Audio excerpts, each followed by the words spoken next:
जिसमें अमृत ज्ञान है, मानक भगत विराग। श्री गुरु ग्रंथ साहिब उदद, बंदों कर अनुराग। एक अहंकार सतगुरु, ते प्रसाद सच होए। वाहिगुरु जी की फतेह है, विघ्न विनाशन सोए। श्री वाहिगुरु जी की फतेह है, विघ्न विनाशन सोए। एक ओंकार सतगुर प्रसाद। श्री वाहिगुरु जी की फतेह। अथ दोहरा। श्री गुरु चरण सरोज को पाए, बिघन उदत ते पार पा। ध्यावत सहज सुभाए। वाहिगुरु जी का खालसा, वाहिगुरु जी की फतेह। सतगुरां दी साजी नवाजी गुरु की संगत। गुरु गोबिंद सिंह महाराज जी का इतिहास सरवण करन वास्ते आपां गुरु दरबार विच प्राप्त होए हां। सतगुरु पातशाह महाराज साहब जी आनंदपुर साहब की धरती ते कई तरह के कौतक वरता रहे हैं। मन के ध्यान नूं टकाइए, इस कथा नूं अगे सरवण करिए। मिल के आखिए सतनाम श्री वाहिगुरु साहिब जी। एक ओंकार सतगुर प्रसाद। छेवीं रुत जिहड़ी है वो इथों प्रारंभ हो रही है। इस ग्रंथ का नाम है गुर प्रताप सूरज ग्रंथ। गुरु दे प्रताप वाला जिहड़ा सूरज है, ये ग्रंथ लिखिया गया है। सूरज दियां 12 रासां ने, इस ग्रंथ दियां भी 12 रासां बनिया, 12 अध्याय वखरे वखरे बने। इसे तरह गुरमुखो 6 रुतां ने जिहड़ियां साल विच प्राप्त होंदियां, ते ये ग्रंथ भी रुतां दे मुताबक 6 हिस्सियां विच वखरा वखरा वर्णन कीता। पिछे आपां 5 रुतां सरवण कर आए हाँ। इथों हुण 6वीं रुत जिहड़ी है वो प्रारंभ हो रही है। 6वीं रुत की कथा शुरू करन तो पहला मंगलाचरण कर दे। एक ओंकार परमात्मा एक है। सतगुर प्रसाद गुरु कृपा नाल उस दी प्राप्ति हुंदी है। श्री वाहिगुरु जी की फतेह। श्री जो श्रोमणी है, श्री वाहिगुरु जो परमेश्वर है, उस दी फतेह है, उस दी चढ़दी कला है। ये मंगलाचरण पढ़ते हैं। अथ खस्तम रुत कथन। हुण इथों 6वीं रुत जिहड़ी है वो शुरू करांगे। 5 रुतां जिवें आपां पहला बचन सरवण कीता है कि 6 रुतां साल विच मन्नियां जांदियां। 2 महीनिਆਂ ਦੀ एक रुत है, साल विच 6 रुतां प्राप्त ਹੁੰਦੀਆਂ। इत्थे ये ग्रंथ भी सूरज दे नाम दे नाल जाणिया जांदा। सूरज प्रकाश आखदे। इहदियां 6 रुतां लिखियां, 5 सरवण कर लईआं। हुण इथों 6वीं रुत जिहड़ी वो प्रारंभ हुंदी है। दोहरा। श्री गुरु चरण सरोज को समझाज को पाए। सतगुरु पातशाह महाराज साहब जियां दे जिहड़े चरण हन कमलां वर्गे, बड़े सुंदर ने। मंगलाचरण पढ़दे पए। गुरु पातशाह आप जियां दे चरण कमल वर्गे बड़े सुंदर। जिस तरह जहाज दे उपर चढ़ के एक थां तो दूजी थां ते पहुंचिया जा सकता है, एक किनारे तो दूजे किनारे लगया जा सकता है। धन गुरु पातशाह गुरु गोबिंद सिंह महाराज जी तुहाडे चरण कमलां वर्गे ने। अते जहाज दे वांग जिन्हां गुरसिखां ने इन्हां चरणां दा आसरा ले लिया, वो गुरसिख संसार तो पार हो जाते हैं। बिघन उदत ते पार पा। सतगुरु जी अनेकां बिघनां तो पार होने वाले ने। ਸਤਿਗੁਰੂ ਪਾਤਸ਼ਾਹ ਜੀ ਇਹ ਜੋ ਵਿਘਨਾ ਰੂਪੀ ਸਮੁੰਦਰ ਹੈ ਨਾ, ਇਹ ਵਿਘਨਾ ਰੂਪੀ ਸਮੁੰਦਰ ਤੋਂ ਸਤਿਗੁਰੂ ਪਾਰ ਕਰ ਦਿੰਦੇ। ਜਿਵੇਂ ਸਮੁੰਦਰ ਵਿੱਚ ਕਈ ਰੁਕਾਵਟਾਂ ਨੇ, ਪਰ ਜਹਾਜ਼ ਵਿੱਚ ਬੈਠ ਜਾਈਏ ਤੇ ਕੋਈ ਰੁਕਾਵਟ ਰੋਕ ਨਹੀਂ ਸਕਦੀ, ਪਾਰ ਹੋ ਜਾਈਦਾ। ਇਸ ਸੰਸਾਰ ਦੇ ਵਿੱਚ ਬੜੀਆਂ ਰੁਕਾਵਟਾਂ ਨੇ ਮਹਾਰਾਜ। ਸੰਸਾਰ ਸਮੁੰਦਰ ਦੇ ਵਿੱਚ ਆਪ ਜੀ ਜਹਾਜ਼ ਦੀ ਨਿਆਈ ਹੋ, ਜਿਹੜਾ ਤੁਹਾਡੇ ਚਰਨ ਫੜ ਲੈਂਦਾ ਹੈ। ਤੇ ਅਵਤ ਸਹਿਜ ਸੁਭਾਏ, ਤੇ ਸੁਭਾਵਕ ਹੀ ਆਪ ਜੀ ਨੂੰ ਧਿਆ ਕੇ ਸੰਸਾਰ ਤੋਂ ਪਾਰ ਹੋ ਜਾਂਦਾ ਹੈ। ਇਸ ਗੁਰੂ ਮੰਗਲ ਸ੍ਰੀ ਗੁਰੂ ਨਾਨਕ ਅੰਗਦ ਗੁਰੂ ਸਤਿਗੁਰੂ ਨਾਨਕ ਦੇ ਮਹਾਰਾਜ ਦੇ ਚਰਨਾਂ ਤੇ ਨਮਸਕਾਰ ਹੈ। ਧੰਨ ਗੁਰੂ ਅੰਗਦ ਦੇ ਮਹਾਰਾਜ ਦੇ ਚਰਨਾਂ ਦੇ ਉੱਪਰ ਵੀ ਨਮਸਕਾਰ ਹੈ। ਤ੍ਰਿਤੀ ਚਤੁਰਥੋ ਰੂਪ ਸ੍ਰੀ ਗੁਰੂ ਅਮਰਦਾਸ ਮਹਾਰਾਜ ਦੀ ਤੀਸਰੇ ਪਾਤਸ਼ਾਹ, ਉਹਨਾਂ ਦੇ ਚਰਨਾਂ ਤੇ ਵੀ ਨਮਸਕਾਰ ਹੈ। ਤੇ ਚੌਥੇ ਪਾਤਸ਼ਾਹ ਸੋਢੀ ਸੁਲਤਾਨ ਗੁਰੂ ਰਾਮਦਾਸ ਪਾਤਸ਼ਾਹ ਜੀ, ਉਹਨਾਂ ਦੇ ਚਰਨਾਂ ਤੇ ਨਮਸਕਾਰ ਹੈ। ਪੰਚਮ ਖਸਟਮ ਸਪਤਮ ਪੰਜਵੇਂ ਪਾਤਸ਼ਾਹ ਗੁਰੂ ਅਰਜਨ ਦੇਵ ਪਾਤਸ਼ਾਹ, ਉਹਨਾਂ ਦੇ ਚਰਨਾਂ ਤੇ ਨਮਸਕਾਰ ਹੈ। ਛੇਵੇਂ ਪਾਤਸ਼ਾਹ ਗੁਰੂ ਹਰਗੋਬਿੰਦ ਮਹਾਰਾਜ ਸਾਹਿਬ ਜੀ, ਉਹਨਾਂ ਦੇ ਚਰਨਾਂ ਤੇ ਨਮਸਕਾਰ ਹੈ। ਸਤਵੇਂ ਪਾਤਸ਼ਾਹ ਸਾਹਿਬ ਗੁਰੂ ਹਰਰਾਏ ਪਾਤਸ਼ਾਹ ਜੀ, ਤਿੰਨਾਂ ਦੇ ਚਰਨਾਂ ਤੇ ਵੀ ਨਮਸਕਾਰ ਹੈ। ਅਸ਼ਟਮ ਨਵਮ ਅਨੂਪ ਇਸੇ ਤਰ੍ਹਾਂ ਅੱਠਵੇਂ ਪਾਤਸ਼ਾਹ ਸ੍ਰੀ ਗੁਰੂ ਹਰਕ੍ਰਿਸ਼ਨ ਮਹਾਰਾਜ ਸਾਹਿਬ ਜੀ, ਉਹਨਾਂ ਦੇ ਚਰਨਾਂ ਤੇ ਨਮਸਕਾਰ ਹੈ। ਨਵੇਂ ਪਾਤਸ਼ਾਹ ਸਾਹਿਬ ਗੁਰੂ ਤੇਗ ਬਹਾਦਰ ਪਾਤਸ਼ਾਹ ਜੀ, ਜਿਹੜੇ ਉਪਮਾ ਤੋਂ ਰਹਿਤ, ਜਿਨ੍ਹਾਂ ਦੀ ਉਪਮਾ ਕਹੀ ਨਹੀਂ ਜਾ ਸਕਦੀ ਹੈ, ਉਹਨਾਂ ਦੇ ਚਰਨਾਂ ਤੇ ਵੀ ਨਮਸਕਾਰ ਹੈ। ਸ੍ਰੀ ਗੁਰੂ ਗੋਬਿੰਦ ਸਿੰਘ ਦਸਮ ਦਸਵੇਂ ਪਾਤਸ਼ਾਹ ਗੁਰੂ ਗੋਬਿੰਦ ਸਿੰਘ ਪਾਤਸ਼ਾਹ ਜੀ, ਤੁਹਾਡੇ ਚਰਨਾਂ ਤੇ ਵੀ ਨਮਸਕਾਰ ਹੈ। ਪ੍ਰਭ ਜਗਤਾਰਨ ਅਵਤਾਰ, ਆਪ ਸੰਸਾਰ ਵਿੱਚ ਦੁਨੀਆ ਨੂੰ ਤਾਰਨ ਵਾਸਤੇ ਅਵਤਾਰ ਲੈ ਕੇ ਆਏ ਹੋ। ਤੁਸੀਂ ਦੁਨੀਆ ਤਾਰਨ ਵਾਸਤੇ ਅਵਤਾਰ ਲਿਆ ਹੈ, ਤੁਹਾਡੇ ਚਰਨਾਂ ਤੇ ਨਮਸਕਾਰ ਹੈ। ਕਥਾ ਆਪਣੀ ਆਪ ਹੀ ਰਚੀ, ਸੋ ਬੇਨਤੀ ਪੂਰਵਕ ਬੇਨਤੀ ਕਰਦੇ ਮਹਾਰਾਜ, ਇਹ ਜੋ ਤੁਹਾਡੀ ਕਥਾ ਹੈ ਨਾ ਦਸਾਂ ਗੁਰੂਆਂ ਸਾਹਿਬ ਦੇ ਜੀਵਨ ਦੀ, ਇਹ ਤੁਸੀਂ ਆਪ ਹੀ ਮੇਰੇ ਤੇ ਕਿਰਪਾ ਕੀਤੀ ਤੇ ਮੈਂ ਤਾਂ ਲਿਖੀ ਹੈ। ਮੈਂ ਕੌਣ ਹੁੰਦਾ ਕਥਾ ਲਿਖਣ ਵਾਲਾ? ਐਸੀ ਨਿਮਰਤਾ ਦੇ ਬਚਨ ਬਖਸ਼ਿਸ਼ ਕਰਦੇ। ਦਸਾਂ ਪਾਤਸ਼ਾਹੀਆਂ ਦੇ ਚਰਨਾਂ ਦਾ ਨਾਮ ਲੈ ਕੇ ਆਖਿਆ, ਮਹਾਰਾਜ ਮੈਂ ਕੌਣ ਹੁੰਦਾ ਹਾਂ ਤੁਹਾਡੇ ਜੀਵਨ ਦੀ ਕਥਾ ਲਿਖ ਸਕਾਂ।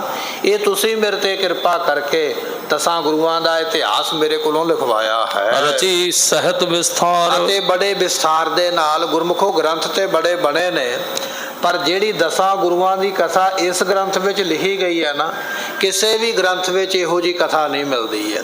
ਸਭ ਤੋਂ ਪੁਰਾਤਨ ਗ੍ਰੰਥ ਆਪਾਂ ਕਹਿ ਸਕਦੇ ਹਾਂ ਵੀ ਗੁਰੂ ਪਾਤਸ਼ਾਹ ਦੇ ਇਤਿਹਾਸ ਦਾ ਇਹ ਸਾਡੇ ਕੋਲ ਇੱਕੋ ਇੱਕ ਸਰੋਤ ਹੈ, ਜਿਹਦੇ ਵਿੱਚ ਪੂਰੀਆਂ ਸਾਖੀਆਂ ਵਿਸਥਾਰ ਦੇ ਨਾਲ ਲਿਖੀਆਂ ਗਈਆਂ। ਮਹਾਰਾਜ ਕਦੋਂ ਕਿਸ ਥਾਂ ਤੇ ਗਏ, ਕਿਹੜਾ ਕਾਰਜ ਉੱਥੇ ਮਹਾਰਾਜ ਜੀਆਂ ਨੇ ਕੀਤਾ, ਬੜੇ ਵਿਸਥਾਰ ਦੇ ਨਾਲ ਇਹਦੇ ਵਿੱਚ 10 ਗੁਰੂਆਂ ਦੀ ਕਥਾ ਹੈ। ਕਰਿਓ ਬਹਾਨੋ ਮੋਹਿ ਕੋ, ਭਾਈ ਸੰਤੋਖ ਸਿੰਘ ਜੀ ਕਹਿੰਦੇ ਮੇਰਾ ਤੇ ਬਹਾਨਾ ਬਣ ਗਿਆ, ਮੈਂ ਕੌਣ ਹੁੰਦਾ ਕਥਾ ਲਿਖਣ ਵਾਲਾ। ਮਹਾਰਾਜ ਜੀ ਆਪ ਜੀ ਕਿਰਪਾ ਕਰੋ। ਸੁਣੈ ਗੋਂਗ ਜੋ ਜਾਹੇ ਸੋ ਰਸਨਾ ਪਾਵੇ, ਸੁਣੈ ਮੂੜ ਚਿਤ ਲਾਏ ਚਤੁਰਤਾ ਆਵਈ। ਦੁਖ ਨ ਦਰਦ ਭਉ ਨਿਕਟ ਨਾ ਤਿਨ ਨਰਕੇ ਰਹੈ, ਹੋ ਜੋ ਯਾਕੀ ਇੱਕ ਬਾਰ ਚੌਪਈ। ਇਹ ਮਹਾਰਾਜ ਸਾਹਿਬ ਜੀਆਂ ਦੇ ਬਚਨ। ਪਾਤਸ਼ਾਹ ਕਿਰਪਾ ਕਰੋ, ਗੂੰਗੇ ਬੋਲਣ ਲੱਗ ਪੈਂਦੇ, ਕਿਰਪਾ ਕਰੋ ਤੇ ਬੋਲੇ ਸੁਣਨ ਲੱਗ ਪੈਂਦੇ, ਕਿਰਪਾ ਕਰੋ ਤੇ ਅੰਨ੍ਹਿਆਂ ਨੂੰ ਅੱਖਾਂ ਮਿਲ ਜਾਂਦੀਆਂ। ਪਰ ਪਾਤਸ਼ਾਹ ਜੀ ਆਪ ਜੀਆਂ ਨੇ ਮੇਰਾ ਬਹਾਨਾ ਬਣਾ ਲਿਆ, ਮੈਨੂੰ ਇਸ ਕਥਾ ਦੇ ਯੋਗ ਆਪ ਜੀ ਨੇ ਸਮਝਿਆ ਹੈ। ਕਰਿਓ ਬਹਾਨੋ ਮੋਹਿ ਕੋ ਦਾਸ ਜਾਨ ਕਰ ਦੀਨ, ਮੈਨੂੰ ਆਪਣਾ ਦਾਸ ਜਾਣ ਕੇ, ਸੇਵਕ ਜਾਣ ਕੇ ਮਹਾਰਾਜ ਸਾਹਿਬ ਜੀਓ ਤੁਸੀਂ ਕਿਰਪਾ ਕਰਕੇ ਇਹ ਕਥਾ ਦੀ ਦਾਤ ਬਖਸ਼ੀ ਹੈ। ਕਹਾਂ ਸ਼ਕਤ ਨਰ ਤਨ ਵਿਖੈ, ਮਹਾਰਾਜ ਮਨੁੱਖਾ ਸਰੀਰ ਦੇ ਵਿੱਚ ਕਿਹੜੀ ਕੋਈ ਸ਼ਕਤੀ ਹੈ? ਮੈਂ ਇੱਕ ਮਨੁੱਖ ਹਾਂ, ਮੇਰੇ ਵਿੱਚ ਕੀ ਕੋਈ ਤਾਕਤ ਹੈ?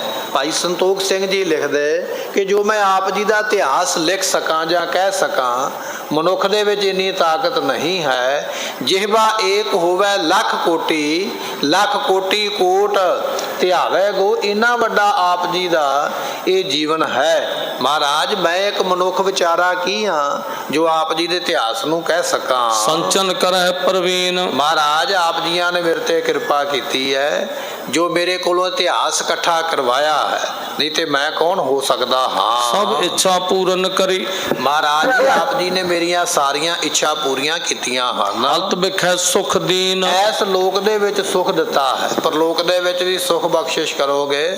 ਗੁਰਮੁਖੋ ਜਦੋਂ ਭਾਈ ਸੰਤੋਖ ਸਿੰਘ ਨੇ ਕਥਾ ਲਿਖੀ ਹੈ ਨਾ, ਇਤਿਹਾਸਕਾਰਾਂ ਦਾ ਬਚਨ ਹੈ ਵੀ ਘਰ ਦੇ ਵਿੱਚ ਇੱਕ ਵਾਰ ਪ੍ਰਸ਼ਾਦਾ ਬਣਦਾ ਤੇ ਇੱਕ ਵਾਰ ਭੁੱਖੇ ਰਹਿਣਾ ਪੈਂਦਾ। ਇੰਨੀ ਗਰੀਬੀ ਹੈ ਘਰ ਦੇ ਵਿੱਚ, ਕਿਉਂਕਿ ਸਾਰੀ ਮਿਹਨਤ ਸਾਰੀ ਜ਼ਿੰਦਗੀ ਆਪਣੀ ਜਿਹੜੀ ਹੈ ਗ੍ਰੰਥ ਲਿਖਣ ਵਿੱਚ ਹੀ ਲਾ ਦਿੱਤੀ। ਸਾਰਾ ਦਿਨ ਲਿਖਦੇ ਰਹਿਣਾ, ਥਾਵਾਂ ਥਾਵਾਂ ਤੇ ਪੈਦਲ ਚੱਲ ਕੇ ਜਾਣਾ, ਉੱਥੇ ਜਾ ਕੇ ਇਤਿਹਾਸ ਸੁਣਨਾ, ਫਿਰ ਉਸ ਨੂੰ ਇਕੱਠਿਆਂ ਕਰਨਾ, ਫਿਰ ਕਾਗਜ਼ ਦਾ ਇੰਤਜ਼ਾਮ ਕਰਨਾ, ਸਿਆਹੀ ਦਾ ਇੰਤਜ਼ਾਮ ਕਰਨਾ। ਆਪਣੀ ਸਾਰੀ ਉਮਰ ਇਸੇ ਲੇਖੇ ਵਿੱਚ ਲਾ ਦਿੱਤੀ, ਇਤਿਹਾਸ ਇਕੱਠਾ ਕਰਨ ਦੇ ਵਿੱਚ, ਲਿਖਣ ਦੇ ਵਿੱਚ, ਕਿ ਆਉਣ ਵਾਲੇ ਸਮੇਂ ਵਿੱਚ ਸੰਗਤਾਂ ਇਸ ਇਤਿਹਾਸ ਨੂੰ ਪੜ੍ਹ ਸੁਣ ਕੇ ਲਾਹਾ ਪ੍ਰਾਪਤ ਕਰਨ। ਜਦੋਂ ਸਾਰਾ ਸਮਾਂ ਹੀ ਕਥਾ ਵਾਲੇ ਪਾਸੇ ਲਾ ਦਿੱਤਾ, ਘਰ ਦੇ ਵਿੱਚ ਇੰਨੀ ਗਰੀਬੀ ਹੈ, ਇੱਕ ਵੇਲੇ ਦਾ ਪ੍ਰਸ਼ਾਦਾ ਮਿਲਦਾ, ਇੱਕ ਵੇਲੇ ਦਾ ਨਹੀਂ ਵੀ ਮਿਲਦਾ ਹੈ, ਪਰ ਫਿਰ ਵੀ ਬਚਨ ਕਰਦੇ ਪਏ, ਮਹਾਰਾਜ ਮੈਂ ਭਾਵੇਂ ਇੱਕ ਟਾਈਮ ਭੁੱਖਾ ਵੀ ਰਹਿੰਦਾ ਹਾਂ, ਪਰ ਇਸ ਲੋਕ ਦੇ ਵਿੱਚ ਤੁਸੀਂ ਮੈਨੂੰ ਬੜੇ ਸੁੱਖ ਦਿੱਤੇ ਨੇ, ਬੜੀ ਮੇਰੇ ਤੇ ਕਿਰਪਾ ਕੀਤੀ ਹੈ। ਹਿਰਦੈ ਭਰੋਸਾ ਪਲਤ ਮਹਿ, ਸਤਿਗੁਰੂ ਪਾਤਸ਼ਾਹ ਜੀ ਤੁਸੀਂ ਇਸ ਲੋਕ ਵਿੱਚ ਮੈਨੂੰ ਸੁੱਖ ਦਿੱਤਾ, ਹੁਣ ਮੈਨੂੰ ਇਹ ਭਰੋਸਾ ਹੈ ਕਿ ਮੈਨੂੰ ਪਰਲੋਕ ਦੇ ਵਿੱਚ ਵੀ ਸੁੱਖ ਮਿਲੇਗਾ। ਜੇ ਤੁਸੀਂ ਮੈਨੂੰ ਇਸ ਲੋਕ ਵਿੱਚ ਨਿਵਾਜ ਸਕਦੇ ਹੋ ਸੁੱਖ ਦੇ ਕੇ, ਦਾਤ ਦੇ ਕੇ, ਕਿਰਪਾ ਕਰਕੇ, ਤੇ ਪਰਲੋਕ ਦੇ ਵਿੱਚ ਵੀ ਮਹਾਰਾਜ ਮੈਨੂੰ ਪੂਰਾ ਭਰੋਸਾ ਹੈ ਕਿ ਤੁਸੀਂ ਮੈਨੂੰ ਸੁੱਖ ਬਖਸ਼ਿਸ਼ ਕਰੋਗੇ। ਕਰਹਿ ਕਸ਼ਟ ਸਭ ਛੀਨ, ਤੇ ਮਹਾਰਾਜ ਮੇਰੇ ਸਾਰੇ ਜਿਹੜੇ ਕਸ਼ਟ ਨੇ ਉਹਨਾਂ ਸਾਰਿਆਂ ਕਸ਼ਟਾਂ ਨੂੰ ਆਪ ਜੀ ਨਾਸ਼ ਕਰ ਦੇਵੋਗੇ, ਇਹ ਮੈਨੂੰ ਪੂਰਨ ਤੌਰ ਤੇ ਭਰੋਸਾ ਹੈ। ਇਹ ਭਾਈ ਸੰਤੋਖ ਸਿੰਘ ਜੀਆਂ ਨੇ 10 ਗੁਰੂ ਸਾਹਿਬਾਨ ਦਾ ਨਾਮ ਲੈ ਕੇ ਮੰਗਲ ਕੀਤਾ ਹੈ, ਜਾਂ ਆਪਾਂ ਕਹਿ ਲਈਏ ਵੀ ਅਰਦਾਸ ਕੀਤੀ ਹੈ ਕਿ ਮਹਾਰਾਜ ਮੇਰੇ ਤੇ ਕਿਰਪਾ ਕਰਕੇ ਤੁਸੀਂ ਮੇਰੇ ਕੋਲੋਂ ਇਤਿਹਾਸ ਲਿਖਵਾਉਂਦੇ ਪਏ, ਸੰਗਤ ਨੂੰ ਜਸ ਸਰਵਣ ਕਰਾਉਣ ਵਾਸਤੇ ਮਹਾਰਾਜ ਮੈਨੂੰ ਤੁਸੀਂ ਚੁਣਿਆ ਹੈ, ਇਹ ਮੇਰੇ ਤੇ ਬੜੀ ਭਾਰੀ ਕਿਰਪਾ ਕੀਤੀ ਹੈ। ਇਸ ਤਰ੍ਹਾਂ ਅਰਦਾਸ ਕਰਕੇ ਹੁਣ ਅੱਗੇ ਇਤਿਹਾਸ ਲਿਖਣ ਲੱਗੇ ਕਿ ਮਹਾਰਾਜ ਕੀ ਕਰਦੇ ਹਨ। ਹਿਮ ਉਪਦੇਸ਼ਤ ਸਤਿਗੁਰੂ ਜਿਮ ਸਿੰਘਨ ਕਲਿਆਣ, ਸਤਿਗੁਰੂ ਪਾਤਸ਼ਾਹ ਜੀ ਰੋਜ਼ ਉਪਦੇਸ਼ ਦਿੰਦੇ, ਨਵੀਆਂ ਤੋਂ ਨਵੀਆਂ ਸਾਖੀਆਂ ਆਪਾਂ ਲਗਾਤਾਰ ਸਰਵਣ ਕਰ ਰਹੇ ਹਨ। ਕੋਈ ਸਿੱਖ ਕਿਸ ਤਰ੍ਹਾਂ ਦਾ ਆਉਂਦਾ ਹੈ ਉਹ ਆ ਕੇ ਉਪਦੇਸ਼ ਲੈਂਦਾ, ਕੋਈ ਕਿਸ ਤਰ੍ਹਾਂ ਦਾ ਆਉਂਦਾ ਆਪਣਾ ਸਵਾਲ ਕਰਦਾ ਹੈ। ਮਹਾਰਾਜ ਜੀ ਸਿੱਖਾਂ ਨੂੰ ਇਸ ਤਰ੍ਹਾਂ ਰੋਜ਼ ਕੋਈ ਨਾ ਕੋਈ ਉਪਦੇਸ਼ ਦੇ ਕੇ ਭਲਾ ਕਰਦੇ ਹਨ। ਉਮਗੇ ਔਰ ਅਨੁਰਾਗ ਜਨ ਦਏ ਅਗਰ ਗੁਰ ਪ੍ਰਾਨ, ਜਿਨ੍ਹਾਂ ਦੇ ਹਿਰਦੇ ਵਿੱਚ ਅਨੁਰਾਗ ਕਹੀਏ ਪ੍ਰੇਮ ਪੈਦਾ ਹੋਇਆ, ਜਿਨ੍ਹਾਂ ਦੇ ਗੁਰੂ ਦੇ ਪ੍ਰਤੀ ਪ੍ਰੇਮ ਪੈਦਾ ਹੋ ਗਿਆ ਨਾ, ਉਹਨਾਂ ਨੇ ਜੰਗ ਦੇ ਵਿੱਚ ਆਪਣੀਆਂ ਸ਼ਹੀਦੀਆਂ ਵੀ ਦੇ ਦਿੱਤੀਆਂ। ਗੁਰੂ ਪਾਤਸ਼ਾਹ ਦੇ ਕੋਲ ਰਹਿਣ ਵਾਲੇ, ਗੁਰੂ ਮਹਾਰਾਜ ਦੀ ਬਾਣੀ ਸੁਣਨ ਵਾਲੇ, ਪੜ੍ਹਨ ਵਾਲੇ, ਜਿਨ੍ਹਾਂ ਦਾ ਪ੍ਰੇਮ ਜਾਗਿਆ, ਗੁਰੂ ਦੇ ਨਾਲ ਪ੍ਰੇਮ ਬਣ ਗਿਆ, ਉਹਨਾਂ ਨੇ ਗੁਰੂ ਵਾਸਤੇ ਕੁਰਬਾਨੀਆਂ ਕਰਕੇ ਸ਼ਹੀਦੀਆਂ ਵੀ ਪ੍ਰਾਪਤ ਕਰ ਲਈਆਂ। ਐਸੇ ਮਹਾਰਾਜ ਦੇ ਸਿੱਖ ਹੋਏ ਹਨ। ਪਠੇ ਦੂਤ ਗਿਰਪਤਨ ਜੇ ਸਾਚ ਕੇ ਝੂਠ ਸੁਨਾਏ, ਉਸ ਵੇਲੇ ਕਹਿਣ ਲੱਗੇ ਕਿ ਜਿਹੜੇ ਪਹਾੜੀ ਰਾਜੇ ਸਨ, ਪਠੇ ਦੂਤ ਗਿਰਪਤ ਨਿਜ ਸਾਜ ਝੂਠ ਸੁਨਾਏ, ਇਹਨਾਂ ਰਾਜਿਆਂ ਨੇ ਆਪਣੇ ਵਜ਼ੀਰ ਜਿਹੜੇ ਸਨ, ਵੱਖਰੇ ਵੱਖਰੇ ਰਾਜਿਆਂ ਨੇ ਔਰੰਗਜ਼ੇਬ ਦੇ ਕੋਲ ਭੇਜੇ। ਔਰੰਗਜ਼ੇਬ ਬਾਦਸ਼ਾਹ ਗੁਰੂ ਗੋਬਿੰਦ ਸਿੰਘ ਮਹਾਰਾਜ ਨੇ ਦੇਸ਼ ਵਿੱਚ ਬੜਾ ਗਦਰ ਮਚਾਇਆ ਹੋਇਆ ਹੈ, ਮਹਾਰਾਜ ਸਾਨੂੰ ਰਾਜ ਨਹੀਂ ਕਰਨ ਦੇ ਰਹੇ, ਮਹਾਰਾਜ ਦੇ ਸਿੱਖ ਲੋਕਾਂ ਨੂੰ ਲੁੱਟ ਲੈਂਦੇ ਨੇ, ਇਹ ਪੰਜਾਬ ਦੇ ਵਿੱਚ ਬੜੀ ਗੜਬੜ ਬਣੀ ਹੋਈ ਹੈ। ਇਸ ਤਰ੍ਹਾਂ ਦੀਆਂ ਚਿੱਠੀਆਂ ਲਿਖ ਲਿਖ ਕੇ ਇਹਨਾਂ ਪਹਾੜੀ ਰਾਜਿਆਂ ਨੇ ਔਰੰਗਜ਼ੇਬ ਬਾਦਸ਼ਾਹ ਨੂੰ ਭੇਜੀਆਂ। ਕੁਝ ਗੱਲਾਂ ਸੱਚੀਆਂ ਤੇ ਬਹੁਤੀਆਂ ਝੂਠੀਆਂ ਹੀ ਲਿਖ ਲਿਖ ਕੇ ਭੇਜੀਆਂ ਕਿ ਮਹਾਰਾਜ ਸਾਹਿਬ ਜੀ ਇਸ ਤਰ੍ਹਾਂ ਕਰਦੇ, ਆਪਣੀ ਕਰਤੂਤ ਨਹੀਂ ਦੱਸਦੇ ਕਿ ਮੇਰੀ ਕੀ ਕਰਤੂਤ ਹੈ। ਕੋਈ ਵੀ ਵਿਅਕਤੀ ਹੈ ਆਪਣਾ ਔਗਣ ਨਹੀਂ ਦੂਜੇ ਦਾ ਦੱਸਦਾ ਪਿਆ। ਇਹਨਾਂ ਪਹਾੜੀ ਰਾਜਿਆਂ ਨੇ ਆਪਣੀ ਨਹੀਂ ਕੋਈ ਗੱਲ ਦੱਸੀ ਹੈ ਕਿ ਅਸੀਂ ਮਹਾਰਾਜ ਦੇ ਨਾਲ ਕਈ ਜੰਗ ਕਰਦੇ ਪਏ, ਪਰ ਮਹਾਰਾਜ ਦੀਆਂ ਗੱਲਾਂ ਸਾਰੀਆਂ ਲਿਖ ਦਿੱਤੀਆਂ। ਸਤਿਗੁਰੂ ਇਸ ਤਰ੍ਹਾਂ ਕਰਦੇ ਨੇ, ਮਹਾਰਾਜ ਇਸ ਤਰ੍ਹਾਂ ਕਰਦੇ ਨੇ, ਝੂਠੀਆਂ ਗੱਲਾਂ ਬਣਾ ਬਣਾ ਕੇ ਚਿੱਠੀਆਂ ਲਿਖ ਲਿਖ ਕੇ ਇਹਨਾਂ ਨੇ ਔਰੰਗਜ਼ੇਬ ਨੂੰ ਭੇਜੀਆਂ ਹਨ। 1.25 ਲੱਖ ਸੈਨਾ ਸਹਿਤ ਤਹਿ ਉਮਰਾਵ ਚੜਾਏ, ਉਸ ਵੇਲੇ ਔਰੰਗਜ਼ੇਬ ਨੇ ਸੁਣਿਆ ਬਚਨ, 1.25 ਲੱਖ ਦੀ ਫੌਜ ਦੇ ਕੇ ਉਸਨੇ ਇੱਕ ਜਰਨੈਲ ਚੜਾਇਆ। ਜਦੋਂ ਔਰੰਗਜ਼ੇਬ ਕੋਲ ਚਿੱਠੀ ਪਹੁੰਚੀ ਨਾ ਵੀ ਗੁਰੂ ਗੋਬਿੰਦ ਸਿੰਘ ਸਾਨੂੰ ਰਾਜ ਨਹੀਂ ਕਰਨ ਦੇ ਰਹੇ, ਸਾਨੂੰ ਕਸ਼ਟ ਦਿੰਦੇ ਨੇ, ਇਹ ਗੱਲ ਸੁਣ ਕੇ ਔਰੰਗਜ਼ੇਬ ਨੂੰ ਬੜਾ ਗੁੱਸਾ ਆਇਆ। ਵੈਸੇ ਵੀ ਗੁਰਮੁਖੋ ਜਿਹੜੇ ਰਾਜੇ ਕੰਨਾਂ ਦੇ ਕੱਚੇ ਹੋਇਆ ਕਰਦੇ, ਜਿਵੇਂ ਕਿਸੇ ਨੇ ਕਹਿ ਦਿੱਤਾ ਉਵੇਂ ਹੀ ਬਚਨ ਮੰਨ ਲਿਆ। 1.25 ਲੱਖ ਦੀ ਫੌਜ ਦੇ ਕੇ ਇੱਕ ਸੈਦ ਖਾਨ ਨਾਮ ਦਾ ਪਠਾਨ ਸੀ, ਉਸ ਪਠਾਨ ਨੂੰ, ਸੈਦ ਖਾਨ ਨੂੰ 1.25 ਲੱਖ ਦੀ ਵੱਡੀ ਫੌਜ ਦੇ ਕੇ ਔਰੰਗਜ਼ੇਬ ਨੇ ਭੇਜਿਆ ਵੀ ਜਾਓ ਗੁਰੂ ਗੋਬਿੰਦ ਸਿੰਘ ਪਾਤਸ਼ਾਹ ਦੇ ਉੱਪਰ ਹਮਲਾ ਕਰੋ। ਇਤਿਹਾਸਕਾਰਾਂ ਨੇ ਲਿਖਿਆ ਰਿਸ਼ਤੇਦਾਰੀ ਦੇ ਵਿੱਚ ਇਹ ਜੋ ਪੀਰ ਸੀ ਬੁੱਧੂ ਸ਼ਾਹ, ਇਹ ਉਸ ਦਾ ਰਿਸ਼ਤੇਦਾਰ ਕਹਿ ਲਈਏ ਸਾਲਾ ਲੱਗਦਾ ਹੈ।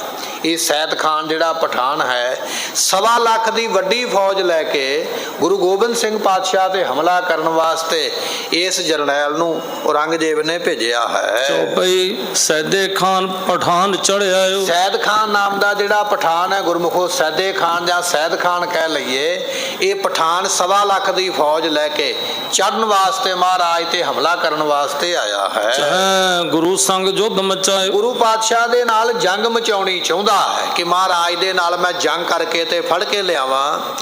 ਔਰੰਗਜ਼ੇਬ ਬਾਦਸ਼ਾਹ ਨੇ ਭਰੇ ਦਰਬਾਰ ਵਿੱਚ ਕਿਰਪਾਨ ਰੱਖ ਕੇ, ਤਲਵਾਰ ਰੱਖ ਕੇ ਅਤੇ ਪਾਨਾਂ ਦਾ ਬੀੜਾ ਰੱਖ ਕੇ ਆਖਿਆ ਕੋਈ ਹੈ ਇਹੋ ਜਿਹਾ ਸੂਰਮਾ ਜਿਹੜਾ ਗੁਰੂ ਗੋਬਿੰਦ ਸਿੰਘ ਜੀਆਂ ਨੂੰ ਜਾਂ ਕਤਲ ਕਰੇ ਜਾਂ ਪਕੜ ਕੇ ਲਿਆਵੇ। ਉਹਨੂੰ ਮੂੰਹੋਂ ਮੰਗਿਆ ਮੈਂ ਇਨਾਮ ਦੇਵਾਂਗਾ, ਮੂੰਹੋਂ ਮੰਗਿਆ ਅਹੁਦਾ ਦੇਵਾਂਗਾ, ਕੋਈ ਹੈ ਇਸ ਤਰ੍ਹਾਂ ਦਾ। ਜਦੋਂ ਇਹ ਬਚਨ ਆਖਿਆ ਤੇ ਸੈਦੇ ਖਾਨ ਨਾਮ ਦਾ ਪਠਾਨ ਬੈਠਾ ਹੋਇਆ, ਇਸ ਨੇ ਉਸ ਵੇਲੇ ਉੱਠ ਕੇ ਆਖਿਆ ਇਹ ਕੰਮ ਮੈਂ ਕਰਾਂਗਾ। ਭਰੇ ਦਰਬਾਰ ਵਜ਼ੀਰਾਂ ਦੇ ਵਿੱਚ ਇਸ ਨੇ ਉਹ ਤਲਵਾਰ ਚੁੱਕੀ ਹੈ ਕਿ ਮੈਂ ਮੂੰਹੋਂ ਮੰਗੀ ਫੌਜ ਲੈ ਕੇ ਜਾਵਾਂਗਾ, ਮੂੰਹੋਂ ਮੰਗਿਆ ਮੈਨੂੰ ਅਸਲਾ ਦਿੱਤਾ ਜਾਵੇ, ਮੈਂ ਜੰਗ ਕਰਾਂਗਾ। ਇਹ ਸੈਦ ਖਾਨ ਨਾਮ ਦਾ ਪਠਾਨ ਜਿਹੜਾ ਹੈ ਵੱਡੀ ਫੌਜ ਲੈ ਕੇ ਮਹਾਰਾਜ ਦੇ ਨਾਲ ਜੰਗ ਕਰਨ ਵਾਸਤੇ ਚੜ ਕੇ ਚੱਲਿਆ ਹੈ। ਉਤਰੀ ਆਨ ਥਨੇਸਰ ਨਗਰੀ। ਸੋ ਕਹਿਣ ਲੱਗੇ ਵੱਡੀ ਫੌਜ ਲੈ ਕੇ ਥਨੇਸਰ ਨਾਮ ਦਾ ਗੁਰਮੁਖੋ ਇੱਕ ਸਥਾਨ ਹੈ, ਥਨੇਸਰ ਦੀ ਧਰਤੀ ਤੇ ਆ ਕੇ ਇਹ ਪਠਾਨ ਫੌਜ ਲੈ ਕੇ ਬੈਠਾ ਹੈ। ਤੁਰਕਨ ਚਮੂ ਸਨਦ ਬੱਧ ਸਗਰੀ। ਮੁਗਲਾਂ ਦੀ ਫੌਜ ਸਨਦ ਬੱਧ ਹੋ ਕੇ ਤਿਆਰ ਬਰ ਤਿਆਰ ਹੋ ਕੇ 1.25 ਲੱਖ ਦੀ ਗਿਣਤੀ ਕਹਿ ਦੇਣੀ, 1.25 ਲੱਖ ਦੀ ਫੌਜ ਇਕੱਠੀ ਕਰਨੀ ਬੜੀ ਵੱਡੀ ਗੱਲ ਹੈ। ਇਹ ਮੁਗਲਾਂ ਦੀ ਫੌਜ ਤਿਆਰ ਬਰ ਤਿਆਰ ਹੋ ਕੇ ਆ ਕੇ ਬੈਠ ਗਈ ਹੈ। ਇਤ ਗੁਰ ਘਰ ਤੇ ਹਟੇ ਮਸੰਦ। ਇਧਰੋਂ ਗੁਰੂ ਘਰ ਤੋਂ ਜਿਹੜੇ ਮਸੰਦ ਹਨ ਇਹ ਗਰਾਈ ਲੈਣ ਤੋਂ ਹਟ ਗਏ। ਇਹ ਤੇ ਗੁਰਮੁਖੋ ਔਰੰਗਜ਼ੇਬ ਦੀ ਕਥਾ ਹੈ ਨਾ ਵੀ ਉਹਨੇ ਆਪਣਾ ਇੱਕ ਸੈਨਾਪਤੀ 1.25 ਲੱਖ ਦੀ ਫੌਜ ਦੇ ਕੇ ਭੇਜਿਆ ਤੇ ਉਹ ਫੌਜ ਆ ਕੇ ਥਨੇਸਰ ਬੈਠ ਗਈ ਹੈ। ਥਨੇਸਰ ਨਾਮ ਦਾ ਇੱਕ ਥਾਂ ਹੈ, ਉੱਥੇ ਬੈਠ ਗਈ ਹੈ। ਇਹ ਹੁਣ ਫੌਜ ਦੀ ਕਥਾ ਇੱਥੇ ਰੋਕ ਦਿੱਤੀ ਹੈ। ਇਹ ਉਹਨੂੰ ਗੁਰੂ ਗੋਬਿੰਦ ਸਿੰਘ ਦਾ ਹਾਲ ਸੁਣਾਉਣ ਲੱਗੇ ਵੀ ਮਹਾਰਾਜ ਦੇ ਘਰ ਵਿੱਚ ਕੀ ਹੋ ਰਿਹਾ। ਇਧਰੋਂ ਗੁਰੂ ਗੋਬਿੰਦ ਸਿੰਘ ਪਾਤਸ਼ਾਹ ਨੇ ਹੁਕਮ ਕੀਤਾ ਅੱਜ ਤੋਂ ਬਾਅਦ ਕੋਈ ਵੀ ਮਸੰਦ ਗਰਾਈ ਕਰਨ ਵਾਸਤੇ ਨਹੀਂ ਜਾਵੇਗਾ। ਘਰਾਂ ਦੇ ਵਿੱਚੋਂ ਸੰਗਤਾਂ ਕੋਲੋਂ ਮਾਇਆ ਇਕੱਠੀ ਕਰਨੀ ਇਹ ਪ੍ਰਥਾ ਗੁਰਮੁਖੋ ਗੁਰੂ ਰਾਮਦਾਸ ਪਾਤਸ਼ਾਹ ਨੇ ਤੋਰੀ ਸੀ। ਸੰਗਤਾਂ ਸਿੱਖਾਂ ਨੇ ਆ ਕੇ ਆਖਿਆ ਮਹਾਰਾਜ ਅਸੀਂ ਤੁਹਾਡੇ ਦਰਬਾਰ ਵਿੱਚ ਮਾਇਆ ਭੇਟ ਕਰਨੀ ਚਾਹੁੰਦੇ ਹਾਂ, ਪਰ ਮਹਾਰਾਜ ਸਾਡੇ ਕੋਲੋਂ ਆਇਆ ਨਹੀਂ ਜਾਂਦਾ, ਅਸੀਂ ਮਾਇਆ ਕਿਵੇਂ ਪਹੁੰਚਾਇਆ ਕਰੀਏ। ਇਹ ਬਚਨ ਸੁਣ ਕੇ ਫਿਰ ਗੁਰੂ ਰਾਮਦਾਸ ਪਾਤਸ਼ਾਹ ਨੇ ਵੱਖਰੇ ਵੱਖਰੇ ਇਲਾਕਿਆਂ ਦੇ ਜਥੇਦਾਰ ਬਣਾ ਦਿੱਤੇ। ਜਿਵੇਂ ਮੰਨ ਲਓ ਵੀ ਕਿਸੇ ਨੂੰ ਰੋਪੜ ਦਾ ਇਲਾਕਾ ਦੇ ਦਿੱਤਾ, ਕਿਸੇ ਨੂੰ ਜਲੰਧਰ ਦਾ ਇਲਾਕਾ ਦੇ ਦਿੱਤਾ, ਇਸ ਤਰ੍ਹਾਂ ਵੱਖਰੇ ਵੱਖਰੇ ਇਲਾਕੇ ਦੇ ਦਿੱਤੇ ਵੀ ਤੂੰ ਇੱਥੋਂ ਦੀ ਸੰਗਤ ਦੀ ਮਾਇਆ ਇਕੱਠੀ ਕਰਕੇ ਗੁਰੂ ਘਰ ਲੈ ਕੇ ਆਉਣੀ ਹੈ। ਉਹ ਜਿਹੜੇ ਵੱਖ-ਵੱਖ ਇਲਾਕਿਆਂ ਦੇ ਜਥੇਦਾਰ ਬਣਾਏ ਉਹਨਾਂ ਨੂੰ ਮਸੰਦ ਕਹਿਣ ਲੱਗ ਪਏ ਵੀ ਇਹ ਮਸਨੰਦ ਉਹਨਾਂ ਦਾ ਨਾਮ ਸੀ, ਮਸਨੰਦ ਕਿਹਾ ਜਾਂਦਾ। ਆਪਾਂ ਉਹ ਮਸਨੰਦ ਨੂੰ ਸਿੱਧਾ ਮਸੰਦ ਹੀ ਕਹਿ ਦਿੰਦੇ। ਇਹ ਫਿਰ ਗਰਾਈ ਇਕੱਠੀ ਕਰਕੇ ਲਿਆਉਣ ਲੱਗ ਪਏ ਗੁਰੂ ਘਰ ਦੇ ਵਿੱਚ, ਕੁਝ ਪਹੁੰਚਾ ਦੇਣੀ, ਕੁਝ ਆਪਣੇ ਕੋਲ ਰੱਖ ਲੈਣੀ। ਹੌਲੀ ਹੌਲੀ ਹਰਕਤਾਂ ਮਾੜੀਆਂ ਹੁੰਦੀਆਂ ਗਈਆਂ। ਸ਼ਰਾਬ ਮੀਟ ਦੀ ਵਰਤੋਂ ਕਰਨ ਲੱਗ ਪਏ, ਸੰਗਤਾਂ ਨੂੰ ਜਾ ਕੇ ਘੂਰਨ ਲੱਗ ਪਏ, ਲੜਨ ਲੱਗ ਪਏ। ਜਦੋਂ ਇਹ ਮਹਾਰਾਜ ਗੁਰੂ ਗੋਬਿੰਦ ਸਿੰਘ ਪਾਤਸ਼ਾਹ ਕੋਲ ਖਬਰ ਪਹੁੰਚੀ ਤੇ ਸਤਿਗੁਰਾਂ ਨੇ ਉਸ ਵੇਲੇ ਐਲਾਨ ਕਰ ਦਿੱਤਾ, ਸਾਰੀਆਂ ਸੰਗਤਾਂ ਨੂੰ ਚਿੱਠੀਆਂ ਪਾ ਕੇ ਆਖਿਆ ਵੀ ਅੱਜ ਤੋਂ ਬਾਅਦ ਮਸੰਦਾਂ ਨੂੰ ਕੋਈ ਭੇਟਾ ਨਹੀਂ ਦੇਣੀ ਹੈ, ਮਸੰਦਾਂ ਨੂੰ ਕੋਈ ਗਰਾਈ ਨਹੀਂ ਦੇਣੀ ਹੈ। ਸੰਗਤ ਆਪ ਆਵੇ, ਆਪ ਭੇਟਾ ਕਰੇ ਆ ਕੇ। ਹੁਣ ਮਹਾਰਾਜ ਜੀਆਂ ਦਾ ਹੁਕਮ ਮੰਨ ਕੇ ਸੰਗਤ ਨੇ ਬਚਨ ਮੰਨ ਲਿਆ। ਇਹ ਜਿਹੜੇ ਮਸੰਦ ਗਰਾਈ ਇਕੱਠੀ ਕਰਨ ਵਾਸਤੇ ਜਾਂਦੇ ਇਹਨਾਂ ਦਾ ਕੰਮ ਬਿਲਕੁਲ ਬੰਦ ਹੋ ਗਿਆ। ਜਦੋਂ ਬੰਦ ਹੋ ਗਿਆ ਤੇ ਇਹ ਸਾਰੇ ਮਸੰਦ ਉਸ ਵੇਲੇ ਬੜੇ ਦੁਖੀ ਹੋਏ ਹਨ। ਬੈਠੇ ਧਨ ਸੰਗਤ ਤੇ ਬੰਦ। ਤੇ ਆਪ ਘਰਾਂ ਵਿੱਚ ਬੈਠ ਗਏ। ਮਹਾਰਾਜ ਨੇ ਰੋਕ ਲਾ ਦਿੱਤੀ ਵੀ ਤੁਸੀਂ ਨਹੀਂ ਜਾਣਾ ਗਰਾਈ ਕਰਨ ਵਾਸਤੇ, ਸੰਗਤ ਆਪੇ ਲੈ ਕੇ ਆਵੇ। ਜਿੰਨੇ ਕਣਕ ਲੈ ਕੇ ਆਉਣੀ ਹੈ, ਚੌਲ ਲੈ ਕੇ ਆਉਣੇ, ਮੱਕੀ ਲੈ ਕੇ ਆਉਣੀ ਹੈ, ਕੁਝ ਵੀ ਲੈ ਕੇ ਆਵੇ, ਕੋਈ ਬਸਤਰ ਲੀੜਾ ਕੱਪੜਾ ਵੀ ਲੈ ਕੇ ਆਵੇ, ਸੰਗਤ ਆਪ ਹੀ ਲੈ ਕੇ ਆਵੇ, ਤੁਸੀਂ ਲੈਣ ਵਾਸਤੇ ਨਾ ਜਾਓ। ਇਹ ਮਸੰਦ ਘਰਾਂ ਵਿੱਚ ਬੈਠ ਗਏ। ਸੰਗਤਾਂ ਆਪ ਮਹਾਰਾਜ ਦੇ ਦਰਬਾਰ ਵਿੱਚ ਆਉਂਦੀਆਂ ਹਨ। ਸ੍ਰੀ ਗੁਰ ਕਹਿਓ ਮਸੰਦ ਨ ਮੇਰੇ। ਸਤਿਗੁਰਾਂ ਨੇ ਇਹ ਐਲਾਨ ਕਰ ਦਿੱਤਾ ਕਿ ਇਹ ਮਸੰਦ ਮੇਰੇ ਨਹੀਂ। ਜਿਹੜਾ ਕੋਈ ਤੁਹਾਡੇ ਕੋਲੋਂ ਗਰਾਈ ਲੈਣ ਵਾਸਤੇ ਆਵੇ ਔਰ ਸਾਡਾ ਨਾਮ ਵਰਤੇ ਵੀ ਗੁਰੂ ਗੋਬਿੰਦ ਸਿੰਘ ਨੇ ਭੇਜਿਆ ਹੈ ਤੇ ਤੁਸੀਂ ਗਰਾਹੀ ਦੇਣੀ ਨਹੀਂ, ਤੁਸੀਂ ਕਿਸੇ ਨੂੰ ਕੋਈ ਗਰਾਹੀ ਨਹੀਂ ਦੇਣੀ, ਇਹ ਮਸੰਦ ਮੇਰੇ ਨਹੀਂ, ਅੱਜ ਤੋਂ ਬਾਅਦ ਇਹਨਾਂ ਨੂੰ ਇਹ ਕੰਮ ਨਹੀਂ ਦਿੱਤਾ ਜਾਂਦਾ ਹੈ। ਸਿੱਖਣ ਪਰ ਇਹ ਰਾਖਸ਼ ਹਿਰੇ, ਇਹ ਸਿੱਖਾਂ ਦੇ ਉੱਪਰ ਅਸੀਂ ਰਾਖਸ਼ ਇਹਨਾਂ ਨੂੰ ਵੇਖਿਆ, ਜਿਵੇਂ ਰਾਖਸ਼ ਪਹਿਲੇ ਸਮੇਂ ਵਿੱਚ ਲੋਕਾਂ ਨੂੰ ਦੁੱਖ ਦਿੰਦੇ ਸਨ। ਮਹਾਰਾਜ ਕਹਿਣ ਲੱਗੇ ਇਹ ਮਸੰਦ ਨਹੀਂ, ਇਹ ਰਾਖਸ਼ ਨੇ ਜੋ ਸਾਡੀਆਂ ਸੰਗਤਾਂ ਨੂੰ ਜਾ ਕੇ ਦੁੱਖ ਦਿੰਦੇ, ਇਹਨਾਂ ਰਾਖਸ਼ਾਂ ਨੂੰ ਕੋਈ ਚੀਜ਼ ਨਹੀਂ ਦੇਣੀ ਹੈ। ਕਿਤਕ ਮਸੰਦ ਬੰਦ ਕਰ ਕਹਿਓ। ਜਦੋਂ ਗੁਰਮੁਖੋ ਮਸੰਦਾਂ ਦੀ ਹਾਲਤ ਹੋਈ ਨਾ, ਮਹਾਰਾਜ ਨੇ ਰੋਕ ਲਾ ਦਿੱਤੀ ਤੇ ਕੁਝ ਮਸੰਦ ਫਿਰ ਇਕੱਠੇ ਹੋ ਗਏ।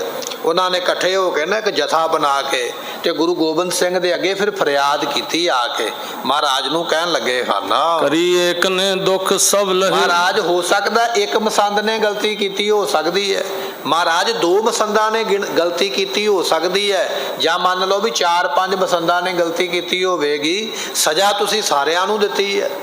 ਜਿਨ੍ਹਾਂ 2-4 ਨੇ ਗਲਤੀਆਂ ਕੀਤੀਆਂ, ਮੀਟ ਖਾਧਾ ਹੈ ਜਾਂ ਸ਼ਰਾਬ ਪੀਤੀ ਹੈ ਜਾਂ ਸੰਗਤ ਨਾਲ ਝਗੜਾ ਕੀਤਾ, ਉਹਨਾਂ 1-2 ਮਸੰਦਾਂ ਨੂੰ ਸਜ਼ਾ ਦੇ ਦਿਓ ਤੇ ਬਾਕੀਆਂ ਨੂੰ ਤੇ ਮਹਾਰਾਜ ਬਹਾਲ ਕਰ ਦਿਓ। ਸਾਰਿਆਂ ਨੂੰ ਗਲਤੀ 2-4 ਦੀ ਹੈ ਤੇ ਬਿਠਾ ਤੁਸੀਂ ਸਾਰੇ ਹੀ ਦਿੱਤੇ ਨੇ।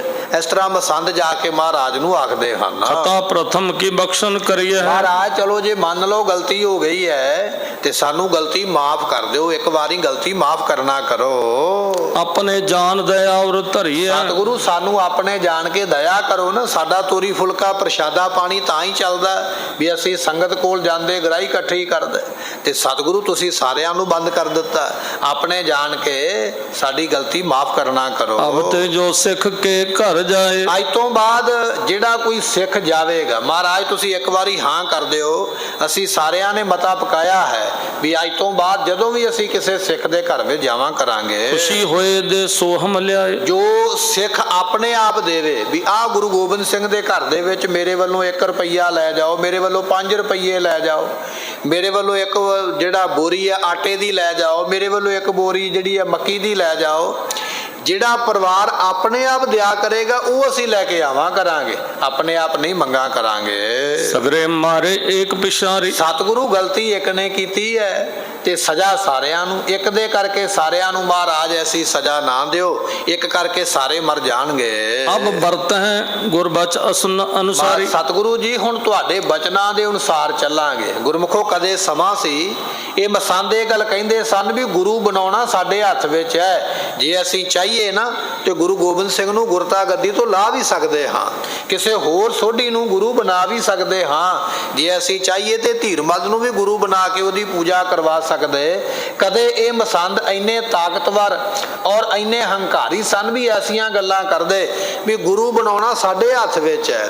ਜਿਵੇਂ ਸੱਤੇ ਬਲਵੰਡੇ ਨੇ ਆਖਿਆ ਸੀ ਕਿ ਗੁਰੂ ਅਸੀਂ ਬਣਾਉਂਦੇ ਹਾਂ, ਜੇ ਭਾਈ ਮਰਦਾਨਾ ਰਬਾਬ ਨਾ ਵਜਾਵੇ ਤੇ ਗੁਰੂ ਨਾਨਕ ਸਾਹਿਬ ਨੂੰ ਕੌਣ ਪੁੱਛੇ, ਜੇ ਰਬਾਬੀ ਕੀਰਤਨ ਨਾ ਕਰਨ ਤੇ ਗੁਰੂ ਅੰਗਦ ਸਾਹਿਬ ਤੇ ਗੁਰੂ ਅਮਰਦਾਸ ਨੂੰ ਕੌਣ ਜਾਣਦਾ ਹੈ। ਉਹਨਾਂ ਰਾਗੀਆਂ ਨੇ ਵੀ ਇਹ ਬਚਨ ਕੀਤਾ ਸੀ ਨਾ ਸੱਤੇ ਤੇ ਬਲਵੰਡੇ ਨੇ ਕਿ ਗੁਰੂ ਦੀ ਪੂਜਾ ਸਾਡੇ ਕਰਕੇ ਹੈ। ਮਹਾਰਾਜ ਨੇ ਆਖਿਆ ਤੁਸੀਂ ਫਿਟਕਾਰੇ ਗਏ ਹੋ ਜੋ ਗੁਰੂ ਦਾ ਨਾਮ ਲੈ ਕੇ ਏਡਾ ਵੱਡਾ ਬਚਨ ਕੀਤਾ ਹੈ। ਸੋ ਇਸੇ ਤਰ੍ਹਾਂ ਇਹ ਮਸੰਦ ਵੀ ਹੰਕਾਰ ਵਿੱਚ ਇਹ ਗੱਲ ਕਹਿੰਦੇ ਸਨ ਵੀ ਜੇ ਅਸੀਂ ਨਾ ਹੋਈਏ ਤੇ ਗੁਰੂ ਘਰ ਚੱਲ ਨਹੀਂ ਸਕਦਾ ਹੈ। ਅਸੀਂ ਜਿਹਨੂੰ ਮਰਜ਼ੀ ਗੁਰੂ ਬਣਾ ਸਕਦੇ ਹਾਂ ਤੇ ਬਣੇ ਹੋਏ ਗੁਰੂ ਨੂੰ ਲਾ ਵੀ ਸਕਦੇ ਹਾਂ ਗੁਰਤਾ ਗੱਦੀ ਤੋਂ, ਸਾਡੇ ਵਿੱਚ ਇੰਨੀ ਤਾਕਤ ਹੈ। ਕਦੇ ਹੰਕਾਰ ਵਿੱਚ ਐਸੀਆਂ ਗੱਲਾਂ ਕਰਦੇ, ਪਰ ਅੱਜ ਜਦੋਂ ਮਾਰ ਪਈ ਹੈ ਨਾ, ਹੁਣ ਜਾ ਕੇ ਅਕਲ ਟਿਕਾਣੇ ਆਈ ਹੈ। ਹੁਣ ਆਖਦੇ ਪਏ ਮਹਾਰਾਜ ਇੱਕ ਮੌਕਾ ਦਿਓ, ਗਾਂ ਤੋਂ ਐਸੀ ਗਲਤੀ ਨਹੀਂ ਕਰਦੇ ਹਾਂ। ਸੁਨ ਸ਼੍ਰੀ ਮੁਖ ਤੇ ਤਵੇ ਉਚਾਰਾ। ਗੁਰੂ ਗੋਬਿੰਦ ਸਿੰਘ ਮਹਾਰਾਜ ਨੇ ਸੁਣੇ ਬਚਨ ਤੇ ਸਤਿਗੁਰੂ ਫਿਰ ਕਹਿਣ ਲੱਗੇ ਹਨ ਸਿੱਖ ਸਿਦਕ ਕੋ ਹੋਏ ਨਿਰਧਾਰਾ। ਮਹਾਰਾਜ ਕਹਿਣ ਲੱਗੇ ਭਾਈ ਸਿੱਖੀ ਦੇ ਸਿਦਕ ਦਾ ਨਿਰਣਾ ਹੋ ਜਾਵੇਗਾ। ਅਸੀਂ ਹੁਣ ਸਿੱਖੀ ਸਿਦਕ ਦੇ ਨਾਲ ਜਿਹੜੀ ਹੈ ਨਿਭਾਉਣ ਵਾਸਤੇ ਬਚਨ ਆਖੇ ਹਨ। ਕਾਲ ਕਲੂ ਕੋ ਸੁਣੀਏ ਭਾਈ। ਭਾਈ ਹੁਣ ਕਲਯੁਗ ਦਾ ਸਮਾਂ ਹੈ, ਇਸ ਕਰਕੇ ਸੁਣੋ ਸਾਰੇ ਜਾਣੇ ਵੀ ਇਹ ਜਿਹੜਾ ਕਲਯੁਗ ਦਾ ਸਮਾਂ ਬੜਾ ਭਿਆਨਕ ਹੈ, ਮੱਤ ਤੇ ਪਰਦਾ ਪਾ ਦਿੰਦਾ ਹੈ। ਇਸ ਕਰਕੇ ਹੈ ਭਾਈ ਮਸੰਦੋ ਇਹ ਸਮਾਂ ਕਲਯੁਗ ਦਾ ਬੜਾ ਭਿਆਨਕ ਹੈ। ਦੁਸਤਰ ਜੇ ਸਿੱਖੀ ਨਿਭਾਈ। ਇਹਦੇ ਵਿੱਚ ਸਿੱਖੀ ਨਿਭਾਉਣੀ ਬੜੀ ਔਖੀ ਹੈ। ਗੁਰਮੁਖੋ ਸਿੱਖੀ ਇੱਕ ਕਸਵੱਟੀ ਹੈ। ਸਿੱਖ ਬਣ ਜਾਣਾ, ਨਾਮ ਧਰੀਕ ਸਿੱਖ ਬਣ ਜਾਣਾ ਥੋੜਾ ਸੌਖਾ ਹੈ। ਵੈਸੇ ਤੇ ਸਿੱਖ ਬਣਨਾ ਔਖਾ ਹੈ, ਪਰ ਨਾਮ ਧਰੀਕ ਬਣਨਾ ਫਿਰ ਵੀ ਕੁਝ ਕਠਿਨ ਤੇ ਬਾਕੀ ਸੌਖਾ ਹੀ ਹੈ। ਪਰ ਅਸਲੀ ਸਿੱਖ ਬਣਨਾ ਖੰਨੇ ਹੋ ਤਿੱਖੀ ਵਾਲ ਹੋ ਨਿੱਕੀ ਏਤ ਮਾਰਗ ਜਾਣਾ। ਬਚਨ ਮਹਾਰਾਜ ਜੀਆਂ ਦੇ ਅਸਲੀ ਸਿੱਖ ਬੰਨਾ, ਸਿੱਖੀ ਕਮਾਉਣੀ ਹੈ ਬੜੀ ਔਖੀ, ਬੜਾ ਕਠਿਨ ਰਸਤਾ ਹੈ ਸਿੱਖੀ ਕਮਾਉਣ ਦਾ। ਬਚਨ ਆ ਗਿਆ, ਸਤਿਗੁਰੂ ਕਹਿਣ ਲੱਗੇ ਦੁਸਤਰ ਜੇ ਸਿੱਖੀ ਨਿਭਾਈ, ਇਹ ਸਿੱਖੀ ਨਿਭਾਉਣੀ ਬੜੀ ਔਖੀ ਹੈ। ਕਲਯੁਗ ਦੇ ਸਮੇਂ ਵਿੱਚ ਪੈਰ ਪੈਰ ਤੇ ਗਲਤੀਆਂ ਹੁੰਦੀਆਂ ਹਨ। ਉਸ ਘਾਟਾ ਧਨ ਕੇ ਗੁਰ ਕਰਨਾ ਹੈ। ਕਹਿਣ ਲੱਗੇ ਗੁਰੂ ਘਰ ਦੇ ਵਿੱਚ ਮਾਇਆ ਦਾ ਕੋਈ ਘਾਟਾ ਨਹੀਂ। ਮਸੰਦਾਂ ਨੇ ਆਖਿਆ ਨਾ ਮਹਾਰਾਜ ਸਾਨੂੰ ਹੁਣ ਆਗਿਆ ਦਿਓ, ਅਸੀਂ ਜਾਵਾਂ ਕਰਾਂਗੇ ਤੇ ਤੁਹਾਡੇ ਵਾਸਤੇ ਗ੍ਰਾਹੀ ਲਿਆਵਾਂ ਕਰਾਂਗੇ। ਮਹਾਰਾਜ ਕਹਿਣ ਲੱਗੇ ਨਹੀਂ ਭਾਈ, ਗੁਰੂ ਘਰ ਦੇ ਵਿੱਚ ਕੋਈ ਘਾਟਾ ਨਹੀਂ ਹੈ। ਬਿਨ ਬੋਲੇ ਨਹਿ ਗਮਨੋ ਸਿੱਖ ਗ੍ਰਹਿ। ਗੁਰੂ ਪਾਤਸ਼ਾਹ ਕਹਿਣ ਲੱਗੇ ਵੀ ਜਿੰਨਾ ਚਿਰ ਅਸੀਂ ਨਹੀਂ ਨਾ ਕਹਿੰਦੇ ਉਹਨਾਂ ਚਿਰ ਤੁਸੀਂ ਨਹੀਂ ਜਾਣਾ, ਕਿਸੇ ਦੇ ਘਰ ਵਿੱਚ ਕਿਸੇ ਸੰਗਤ ਕੋਲ ਨਹੀਂ ਜਾਣਾ ਹੈ। ਗੁਰ ਕੋ ਹੁਕਮ ਬਿਦਤ ਭਾ ਜਬੈ। ਸਤਿਗੁਰੂ ਪਾਤਸ਼ਾਹ ਜੀਆਂ ਦਾ ਹੁਕਮ ਫਿਰ ਪ੍ਰਗਟ ਹੋ ਗਿਆ। ਮਹਾਰਾਜ ਨੇ ਫਿਰ ਸ਼ਰੇਆਮ ਹੀ ਖੁੱਲਾ ਹੀ ਕਹਿ ਦਿੱਤਾ ਵੀ ਨਹੀਂ ਭਾਈ, ਅੱਜ ਤੋਂ ਬਾਅਦ ਸੰਗਤ ਘਰ ਵਿੱਚ ਨਹੀਂ ਜਾਣਾ, ਸੰਗਤ ਆਪਣੇ ਆਪ ਲੈ ਕੇ ਆਵੇ। ਜੋ ਕਿਸੇ ਨੇ ਆਟਾ ਚੌਲ ਵਗੈਰਾ ਦੇਣੇ, ਮਾਇਆ ਜਾਂ ਬਸਤਰ ਦੇਣੇ, ਆਪਣੇ ਆਪ ਲੈ ਕੇ ਆਵੇ, ਤੁਸੀਂ ਨਹੀਂ ਜਾਣਾ ਹੈ। ਇਹ ਦੂਜੀ ਵਾਰੀ ਫਿਰ ਮਨਾ ਕੀਤਾ ਮਹਾਰਾਜ ਨੇ। ਇਹ ਬਚਨ ਸਾਰੀ ਸੰਗਤ ਵਿੱਚ ਉਸ ਵੇਲੇ ਪਹੁੰਚ ਗਿਆ। ਬੰਦ ਮਸੰਦ ਹੋਤ ਭੇਤ ਤਵੈ। ਉਸ ਵੇਲੇ ਮਸੰਦ ਬੰਦ ਕਰ ਦਿੱਤੇ ਮਹਾਰਾਜ ਨੇ, ਬਿਲਕੁਲ ਪ੍ਰਥਾ ਹੀ ਖਤਮ ਕਰ ਦਿੱਤੀ। ਇਹ ਮਸੰਦਾਂ ਦੀ ਪ੍ਰਥਾ ਜਿਹੜੀ ਹੈ 10ਵੇਂ ਪਾਤਸ਼ਾਹ ਨੇ ਬੰਦ ਕੀਤੀ ਹੈ। ਬਿਲਕੁਲ ਇਹ ਪ੍ਰਥਾ, ਇਹ ਕੰਮ ਸਾਰਾ ਬੰਦ ਕਰ ਦਿੱਤਾ ਹੈ। ਤਾਰਦ ਭਇਓ ਨਹੀਂ ਕੁਛ ਪਾਵੈ। ਕਹਿਣ ਲੱਗੇ ਵੀ ਇਹ ਜਿਹੜੇ ਮਸੰਦ ਸਨ, ਜਿਹੜੇ ਕੁਝ ਸਾਲ ਪਹਿਲਾਂ ਇਹ ਗੱਲ ਕਹਿੰਦੇ ਸਨ ਵੀ ਗੁਰੂ ਬਣਾਉਣਾ ਸਾਡੇ ਹੱਥ ਵਿੱਚ ਹੈ, ਗੁਰਤਾ ਗੱਦੀ ਤੋਂ ਗੁਰੂ ਲਾਹ ਦੇਣਾ ਇਹ ਸਾਡੇ ਹੱਥ ਵਿੱਚ ਹੈ, ਅਸੀਂ ਜੋ ਚਾਹੀਏ ਉਹ ਕਰ ਸਕਦੇ ਹਾਂ। ਹੁਣ ਇਹਨਾਂ ਮਸੰਦਾਂ ਦੀ ਐਸੀ ਮਾੜੀ ਹਾਲਤ ਹੋ ਗਈ ਹੈ ਵੀ ਇਹਨਾਂ ਦੇ ਘਰ ਵਿੱਚ ਬੜੀ ਗਰੀਬੀ ਆ ਗਈ ਹੈ, ਬਹੁਤ ਜ਼ਿਆਦਾ ਗਰੀਬ ਹੋ ਗਏ ਹਨ। ਸ਼੍ਰੀ ਗੁਜ਼ਰੀ ਢਿਗ ਨਿਤ ਚਲਿਆ। ਹੁਣ ਇਹਨਾਂ ਨੇ ਸੋਚਿਆ ਵੀ ਗੁਰੂ ਗੋਬਿੰਦ ਸਿੰਘ ਮਹਾਰਾਜ ਤੇ ਮੰਨਦੇ ਨਹੀਂ ਪਏ ਸਾਡਾ ਬਚਨ, ਹੁਣ ਆਪਾਂ ਕੀ ਕਰੀਏ? ਮਾਤਾ ਸਾਹਿਬ, ਮਾਤਾ ਗੁਜਰੀ ਜੀਆਂ ਦੇ ਕੋਲ ਚੱਲੀਏ, ਕਿਉਂਕਿ ਮਾਤਾ ਜੀ ਪੁੱਤਰ ਨੂੰ ਸਮਝਾਉਣਗੇ ਨਾ ਤੇ ਸਤਿਗੁਰੂ ਆਪਣੀ ਮਾਤਾ ਦਾ ਬਚਨ ਨਹੀਂ ਮੋੜਨਗੇ। ਇਹਨਾਂ ਮਸੰਦਾਂ ਨੇ ਸਲਾਹ ਕਰਕੇ ਉਸ ਵੇਲੇ ਮਾਤਾ ਗੁਜਰੀ ਜੀਆਂ ਦੇ ਕੋਲ ਜਾਣ ਦਾ ਮਤਾ ਪਕਾਇਆ। ਸਾਰੇ ਮਸੰਦ ਇਕੱਠੇ ਹੋਏ ਕਿ ਆਪਾਂ ਮਾਤਾ ਗੁਜਰੀ ਜੀਆਂ ਦੇ ਕੋਲ ਚੱਲੀਏ। ਅਨੇਕ ਭਾਂਤ ਕੀ ਬਾਤ ਸੁਣਾਵੇ। ਮਾਤਾ ਜੀ ਦੇ ਕੋਲ ਜਾ ਕੇ ਫਿਰ ਗੱਲਾਂ ਬਣਾ ਕੇ ਸੁਣਾਉਂਦੇ, ਮਾਤਾ ਜੀ ਜੇ ਅਸੀਂ ਸੰਗਤਾਂ ਦੇ ਘਰ ਵਿੱਚ ਨਹੀਂ ਜਾਵਾਂਗੇ ਫਿਰ ਗ੍ਰਾਹੀ ਕਿਵੇਂ ਲੈ ਕੇ ਆਵਾਂਗੇ, ਗੁਰੂ ਘਰ ਦਾ ਪ੍ਰਬੰਧ ਕਿਵੇਂ ਚੱਲੇਗਾ, ਗੁਰੂ ਘਰ ਦੇ ਖਰਚੇ ਕਿਵੇਂ ਚੱਲਣਗੇ। ਇਸ ਤਰ੍ਹਾਂ ਦੀਆਂ ਕਈ ਗੱਲਾਂ ਆ ਕੇ ਦੱਸਦੇ ਹਨ। ਕਰੇ ਫਿਰਾਦ ਕਲੇਸ਼ ਬਤਾਵੇਂ। ਤੇ ਉਸ ਵੇਲੇ ਕਰੇ ਫਰਿਆਦ, ਕਈ ਫਰਿਆਦਾਂ ਕਰਦੇ ਤੇ ਆਪਣਾ ਦੁੱਖ ਵੀ ਦੱਸਦੇ ਵੀ ਮਾਤਾ ਜੀ ਅਸੀਂ ਵੀ ਬੜੇ ਦੁਖੀ ਆ, ਸਾਡਾ ਕੰਮਕਾਰ ਹੀ ਬੰਦ ਹੋ ਗਿਆ ਹੈ। ਇਸ ਤਰ੍ਹਾਂ ਵਾਰ-ਵਾਰ ਕਹਿੰਦੇ ਹਨ। ਸੁਨੋ ਮਾਤ ਜੀ ਰੀਤ ਹਮੇਸ਼ਾ। ਨਾਲ ਹੀ ਆਖਿਆ ਹੈ ਮਾਤਾ ਜੀ ਇਹ ਰੀਤ ਕੋਈ ਅਸੀਂ ਥੋੜੀ ਚਲਾਈ ਹੈ, ਇਹ ਤੇ ਸ਼ੁਰੂ ਤੋਂ ਚੱਲੀ ਆਉਂਦੀ ਹੈ। ਗੁਰੂ ਰਾਮਦਾਸ ਪਾਤਸ਼ਾਹ ਵੇਲੇ ਤੋਂ, ਗੁਰੂ ਅਰਜਨ ਦੇਵ ਮਹਾਰਾਜ ਜੀਆਂ ਦੇ ਸਮੇਂ ਤੋਂ, ਵੱਡਿਆਂ ਸਤਿਗੁਰਾਂ ਦੇ ਸਮੇਂ ਤੋਂ ਇਹ ਰੀਤ, ਇਹ ਮਰਿਆਦਾ ਬਣੀ ਹੋਈ ਹੈ। ਇਹ ਉਦੋਂ ਤੋਂ ਮਰਿਆਦਾ ਚੱਲੀ ਹੋਈ ਹੈ। ਗੁਰੂ ਘਰ ਕੇ ਥੇ ਕਾਜ ਅਸ਼ੇਸ਼ਾ। ਕਿਉਂਕਿ ਗੁਰੂ ਘਰ ਦੇ ਕਈ ਕੰਮ ਨੇ, ਇੱਕ ਕੰਮ ਤੇ ਹੈ ਨਹੀਂ। ਗੁਰੂ ਘਰ ਦੇ ਕਈ ਕੰਮ ਨੇ ਤੇ ਕਈ ਕੰਮਾਂ ਦੇ ਕਰਕੇ ਇਹ ਜਿਹੜੇ ਹੈ ਮਾਇਆ ਦੀ ਬੜੀ ਲੋੜ ਹੈ, ਮਾਇਆ ਬਿਨਾ ਕੰਮ ਚੱਲ ਨਹੀਂ ਸਕਦੇ ਹਨ। ਜਬ ਕੀ ਕਰੀ ਕਾਰ ਸਭ ਬੰਦ। ਸਤਿਗੁਰੂ ਪਾਤਸ਼ਾਹ ਜੀਆਂ ਨੇ ਇਹ ਕਾਰ ਬੰਦ ਕਰ ਦਿੱਤੀ ਹੈ। ਕਾਰ ਭੇਟਾ ਸੰਗਤਾਂ ਦੇ ਘਰ ਵਿੱਚੋਂ ਗ੍ਰਾਹੀ ਕਰਕੇ ਲਿਆਉਣੀ, ਵੱਖ-ਵੱਖ ਜ਼ਿਲ੍ਹਿਆਂ ਚੋਂ, ਇਲਾਕਿਆਂ ਚੋਂ ਇਹ ਗ੍ਰਾਹੀ ਕਰਕੇ ਲਿਆਉਣੀ ਮਹਾਰਾਜ ਨੇ ਬੰਦ ਕਰ ਦਿੱਤੀ ਹੈ। ਕਿਉਂਕਿ ਮਹਾਰਾਜ ਇਹਨਾਂ ਦਾ ਪਾਜ ਜਾਣ ਗਏ ਨਾ। ਗੁਰੂ ਗੋਬਿੰਦ ਸਿੰਘ ਮਹਾਰਾਜ ਜੀ ਜਦੋਂ 6-7 ਸਾਲ ਦੀ ਉਮਰਾਂ ਦੇ ਵਿੱਚ ਸਨ, ਉਦੋਂ ਮਹਾਰਾਜ ਪਟਨਾ ਸਾਹਿਬ ਦੀ ਧਰਤੀ ਤੇ ਨਿਵਾਸ ਕਰਦੇ ਸਨ। ਗੁਰਮੁਖੋ ਇੱਕ ਬਲਾਕੀ ਦਾਸ ਨਾਮ ਦਾ ਮਸੰਦ ਸੀ, ਜਿਹੜਾ ਕਿ ਢਾਕੇ ਦੇ ਵਿੱਚ ਰਹਿੰਦਾ ਹੈ। ਢਾਕਾ ਇੱਕ ਸ਼ਹਿਰ ਹੈ ਨਾ ਬੰਗਲਾਦੇਸ਼ ਦੇ ਅੰਦਰ, ਇੱਥੋਂ ਦਾ ਇੱਕ ਮਸੰਦ ਸੀ ਬਲਾਕੀ ਦਾਸ। ਬੜੀ ਵੱਡੀ ਇਹਦੇ ਕੋਲ ਸਿੱਖੀ ਹੈ, ਬੜੀ ਮਾਇਆ ਇਕੱਠੀ ਕਰਦਾ ਗੁਰੂ ਘਰ ਦੇ। ਜਦੋਂ ਇਹਨੇ ਵੇਖਿਆ ਵੀ 10ਵੇਂ ਪਾਤਸ਼ਾਹ ਦਾ ਅਵਤਾਰ ਹੋਇਆ, ਮਹਾਰਾਜ ਇਸ ਵੇਲੇ 6-7 ਸਾਲ ਦੇ ਹੋ ਗਏ ਨੇ, ਇਹਨੇ ਪਾਤਸ਼ਾਹ ਜੀਆਂ ਦੇ ਵਾਸਤੇ ਸੋਨੇ ਦੀ ਪਾਲਕੀ ਬਣਾਈ। ਪਾਲਕੀ ਬਣਾਈ ਬੈਠਣ ਵਾਸਤੇ, ਸੋਨਾ ਲਾ ਕੇ ਤੇ ਪਾਲਕੀ ਬਣਾ ਕੇ ਭੇਜੀ। ਦੱਸਿਆ ਮਹਾਰਾਜ ਵੀ ਤੁਹਾਡੇ ਵਾਸਤੇ ਸੋਹਣੀ ਪਾਲਕੀ ਬਣਾ ਕੇ ਲਿਆਂਦੀ ਹੈ। ਨਾਲ ਆਪ ਵੀ ਚੱਲ ਕੇ ਆਇਆ, ਸੰਗਤਾਂ ਵੀ ਇਲਾਕੇ ਦੀਆਂ ਲੈ ਕੇ ਆਇਆ। ਸਤਿਗੁਰੂ ਪਾਤਸ਼ਾਹ ਜੀਆਂ ਨੇ ਪਾਲਕੀ ਵੇਖੀ, ਬੜੀ ਸੋਹਣੀ ਸੁੰਦਰ ਬਣੀ ਹੋਈ ਹੈ। ਮਹਾਰਾਜ ਨੇ ਪੁੱਛਿਆ, ਕਹਿਣ ਲੱਗੇ ਬਲਾਕੀ ਦਾਸ ਵੀ ਕਿੰਨਾ ਕੁ ਧਾਨੇ ਤੇ ਲਾਇਆ ਹੈ? ਮਹਾਰਾਜ ਇਹਦੇ ਤੇ ਬੜੀ ਹਜ਼ਾਰਾਂ ਦੇ ਹਿਸਾਬ ਦੇ ਨਾਲ ਬੜੀ ਮਾਇਆ ਲੱਗੀ ਹੈ, ਮੈਂ ਤੇ ਸੋਨਾ ਹੀ ਸੋਨਾ ਲਾ ਕੇ ਇਹਨੂੰ ਲੈ ਕੇ ਆਇਆ। ਸਤਿਗੁਰੂ ਪਾਤਸ਼ਾਹ ਕਹਿਣ ਲੱਗੇ ਜਿੰਨੀ ਮਾਇਆ ਲਾ ਕੇ ਲੈ ਕੇ ਆਇਆ ਨਾ, ਉਹ ਸਾਨੂੰ ਕਾਗਜ਼ ਤੇ ਲਿਖ ਕੇ ਦੇ ਵੀ ਕਿੰਨਾ ਸੋਨਾ ਖਰੀਦਿਆ ਔਰ ਉਹ ਸੋਨੇ ਵਾਸਤੇ ਮਾਇਆ ਕਿੰਨੀ ਲਾਈ ਹੈ। ਇਹਨੇ ਉਸੇ ਵੇਲੇ ਕਾਗਜ਼ ਦੇ ਉੱਪਰ ਲਿਖ ਕੇ ਦੱਸ ਦਿੱਤਾ, ਮਹਾਰਾਜ ਇੰਨੇ ਤੋਲੇ ਸੋਨਾ ਲੱਗਿਆ ਤੇ ਉਹ ਸੋਨਾ ਇੰਨੇ ਹਜ਼ਾਰਾਂ ਰੁਪਈਆਂ ਦਾ ਆਇਆ ਹੈ। ਸਤਿਗੁਰਾਂ ਨੇ ਲਿਖਵਾ ਕੇ ਕਾਗਜ਼ ਕੋਲ ਰੱਖਿਆ। ਗੁਰਮੁਖੋ ਉਮਰਾਂ ਭਾਵੇਂ 6-7 ਸਾਲ ਦੀ ਹੈ। ਦੂਜਾ ਬਚਨ ਕੀਤਾ, ਸਿੱਖਾਂ ਨੂੰ ਕਹਿਣ ਲੱਗੇ ਇਸ ਪਾਲਕੀ ਨੂੰ ਅੱਗ ਲਾ ਦਿਓ, ਅੱਗ ਲਾ ਕੇ ਸਾੜ ਦਿਓ। ਜਦੋਂ ਇਹ ਬਚਨ ਸੁਣਿਆ ਸਿੱਖ ਬੜੇ ਹੈਰਾਨ ਹੋਏ, ਮਹਾਰਾਜ ਇੰਨੀ ਮਹਿੰਗੀ ਪਾਲਕੀ, ਹਜ਼ਾਰਾਂ ਲੱਖਾਂ ਦੇ ਹਿਸਾਬ ਨਾਲ ਪੈਸਾ ਲੱਗਾ, ਤੁਸੀਂ ਇੱਕ ਵਾਰੀ ਵੀ ਇਹਦੇ ਵਿੱਚ ਨਹੀਂ ਬੈਠੇ ਤੇ ਬਚਨ ਕਰ ਦਿਓ ਵੀ ਪਾਲਕੀ ਨੂੰ ਅੱਗ ਲਾ ਦਿਓ। ਸਤਿਗੁਰੂ ਕਹਿਣ ਲੱਗੇ ਸਾਡਾ ਹੁਕਮ ਹੈ, ਬਚਨ ਮੰਨਿਆ ਜਾਵੇ, ਪਾਲਕੀ ਸਾੜ ਦਿੱਤੀ ਜਾਵੇ। ਸਤਿਗੁਰਾਂ ਦਾ ਬਚਨ ਮੰਨ ਕੇ ਪਾਲਕੀ ਸਾੜ ਦਿੱਤੀ ਗਈ। ਜਦੋਂ ਸੜ ਗਈ ਨਾ ਬਿਲਕੁਲ, ਸਤਿਗੁਰੂ ਕਹਿਣ ਲੱਗੇ ਜਿੰਨਾ ਇਹਨੇ ਆਖਿਆ ਨਾ ਵੀ ਸੋਨਾ ਲੱਗਾ, ਹੁਣ ਇਹ ਸੋਨਾ ਸਵਾਹ ਦੇ ਵਿੱਚੋਂ ਕੱਢ ਕੇ ਲਿਆਓ। ਜਦੋਂ ਕੱਢ ਕੇ ਲਿਆਂਦਾ ਗੁਰਮੁਖੋ ਕਿੱਲ ਪੱਤੀਆਂ ਵਗੈਰਾ, ਸੁਨਿਆਰਾ ਬੁਲਾਇਆ ਗਿਆ। ਮਹਾਰਾਜ ਕਹਿੰਦੇ ਸੁਨਿਆਰਿਆ ਦੱਸ ਵੀ ਸੋਨਾ ਕਿੰਨਾ ਲੱਗਾ ਹੈ। ਜਦੋਂ ਸੁਨਿਆਰੇ ਨੇ ਪਰਖ ਕੀਤੀ ਨਾ, ਉਹ ਕਹਿਣ ਲੱਗਾ ਮਹਾਰਾਜ ਇਹਨੂੰ ਤਾਂਬਾ ਤੇ ਪਿੱਤਲ ਹੀ ਲੱਗਾ ਹੈ, ਸੋਨਾ ਤੇ ਕੇਵਲ 2-4 ਗ੍ਰਾਮ ਹੀ ਲੱਗਾ, ਮਹਾਰਾਜ ਇਹਨੂੰ ਸੋਨਾ ਲੱਗਾ ਹੀ ਨਹੀਂ। ਇਹ ਤੇ ਪਿੱਤਲ ਤੇ ਤਾਂਬਾ ਇਕੱਠਾ ਕਰਕੇ ਲਾ ਕੇ ਉੱਤੇ ਸੋਨੇ ਦੀ ਝਾਲ ਵਗੈਰਾ ਮਰਵਾ ਕੇ ਤੁਹਾਡੇ ਕੋਲ ਲੈ ਆਂਦੀ ਪਾਲਕੀ। ਸਤਿਗੁਰਾਂ ਨੇ ਬਲਾਕੀ ਦਾਸ ਨੂੰ ਬੁਲਾਇਆ, ਕਹਿਣ ਲੱਗੇ ਬਲਾਕੀ ਦਾਸ ਤੂੰ ਤੇ ਆਖਦਾ ਸੀ ਮੈਂ ਹਜ਼ਾਰਾਂ ਦੀ ਗਿਣਤੀ ਨਾਲ ਸੋਨਾ ਲੈ ਕੇ ਆਇਆ, ਹਜ਼ਾਰਾਂ ਰੁਪਈਏ ਖਰਚ ਕੇ ਲੱਖਾਂ ਦੇ ਹਿਸਾਬ ਦੇ ਨਾਲ, ਤੇ ਮੈਂ ਤੇ ਸਾਰੀ ਪਾਲਕੀ ਨੂੰ ਸੋਨਾ ਲਾ ਛੱਡਿਆ। ਤੇ ਸੋਨਾ ਅੱਗ ਦੇ ਵਿੱਚ ਸੜਦਾ ਨਹੀਂ ਹੈ, ਲੱਕੜ ਸੜਦੀ ਹੈ, ਸੋਨਾ ਸੜਦਾ ਨਹੀਂ। ਹੁਣ ਜਿੰਨਾ ਸੋਨਾ ਤੂੰ ਕਾਗਜ਼ ਤੇ ਲਿਖ ਕੇ ਦੱਸਿਆ ਉਹ ਵਿਖਾ ਵੀ ਹੁਣ ਕਿੱਥੇ ਹੈ। ਆ ਕੋਲ ਹੀ ਸੁਨਿਆਰਾ ਬੈਠਾ, ਉਹ ਕਹਿਣ ਲੱਗਾ ਵੀ ਸਾਰਾ ਪਿੱਤਲ ਤੇ ਤਾਂਬਾ ਹੀ ਲਾ ਛੱਡਿਆ, ਸੋਨਾ ਦੇ ਵਿੱਚੋਂ ਕੁਝ ਗ੍ਰਾਮ ਨਿਕਲਿਆ। ਜਦੋਂ ਮਹਾਰਾਜ ਜੀਆਂ ਦਾ ਬਚਨ ਸੁਣਿਆ ਤੇ ਬਲਾਕੀ ਦਾਸ ਫਿਰ ਝੂਠਾ ਪੈ ਗਿਆ ਮਹਾਰਾਜ ਦੇ ਅੱਗੇ। ਸਾਰੀ ਸੰਗਤ ਹੈਰਾਨ ਹੋ ਗਈ।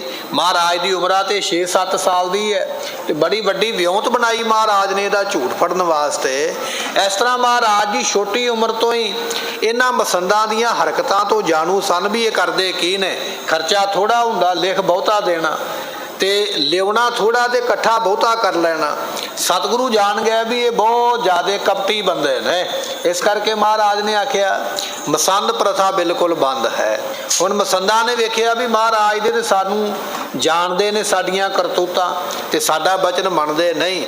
ਇਹ ਮਸੰਦ ਹੁਣ ਮਾਤਾ ਜੀ ਦੇ ਕੋਲ ਚਲੇ ਗਏ, ਮਾਤਾ ਗੁਜਰੀ ਜੀਆਂ ਦੇ ਕੋਲ, ਵੀ ਆਪਣੀ ਮਾਂ ਦਾ ਬਚਨ ਨਹੀਂ ਸਤਿਗੁਰੂ ਮੋੜਨਗੇ। ਜੇ ਮਾਤਾ ਜੀ ਸਿਫਾਰਿਸ਼ ਕਰ ਦੇਣਗੇ ਨਾ ਤੇ ਫਿਰ ਸਾਡਾ ਬੇੜਾ ਪਾਰ ਹੋ ਜਾਏਗਾ।